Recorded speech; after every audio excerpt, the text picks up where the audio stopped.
গঙ্গাসাগর মেলা উপলক্ষে বাবুঘাটে যে অস্থায়ী শিবির, সেখানে ভিড় জমতে শুরু করেছে সাধু সন্ত থেকে শুরু করে অগণিত মানুষের। আর সেখানে এবার দেখা মিলল তৃণমূল বাবা বা কয়েন বাবা বা লজেন্স বাবার। তিনি সাধারণ মানুষকে বা পথ চলতি মানুষকে আশীর্বাদী লজেন্স বিলি করছেন। কে তৃণমূল বাবা, কেনই বা তাকে তৃণমূল বাবা বা লজেন্স বাবা বলা হয়, আসুন দেখে নিন।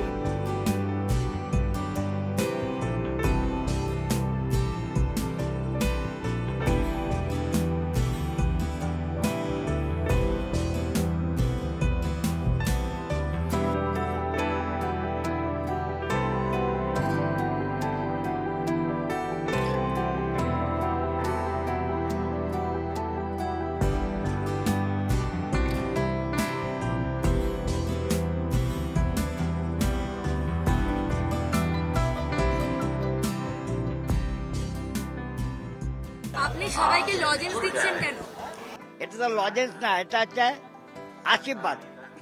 আমার তো দেওয়ার কিছু নেই। অনেকে বলে আমার বউ পালিয়ে গেছে, কেউ বলে স্বামী পালিয়ে গেছে, কেউ বলে মেয়ে পালিয়ে গেছে, কেউ বলে ছেলে পালিয়ে গেছে, কেউ বলে চাকরি চলে গেছে, কেউ বলে মিলে লক হয়ে গেছে, তালা লেগে গেছে। আমি এটা দিয়ে আশীর্বাদ। অনেক সময় একটা টপি গেলে না, বড় বড় বিপদ থেকে সে উদ্ধার হয়ে যায়। কারণ টাকা পয়সা দেওয়ার আমার ক্ষমতা নেই, আমার কিছু নেই, এটা আমার না।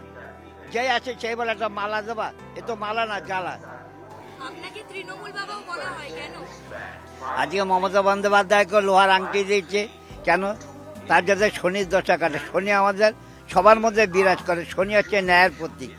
আজকে শনি যতক্ষণ থাকবে, মমতা বন্দ্যোপাধ্যায় একটা চুল কেউ বেঁকাতে পারবে না। অনেকে হুইল চেয়ার, অনেকে অমুক তমুক। আমি মমতার ব্যাপারে বলি, যার জন্য সবাই বলে তৃণমূল বাবা, অনেকে বলে মমতা বাবা, অনেকে বলে তৃণমূল। আমি কি কোন মূল আমি নিজেই জানি না।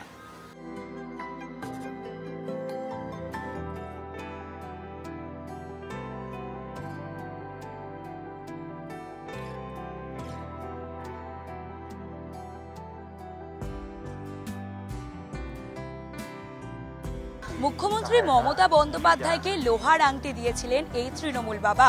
মূলত তৃণমূল বাবাকে দেখতে একটু অদ্ভুতই, বেশভূষা পুরো তান্ত্রিকের মতো, এবং হাতের একেবারে কোনোই পর্যন্ত শাখা পলা রয়েছে, আর হাতের প্রত্যেকটা আঙুলে একাধিক আংটি রয়েছে।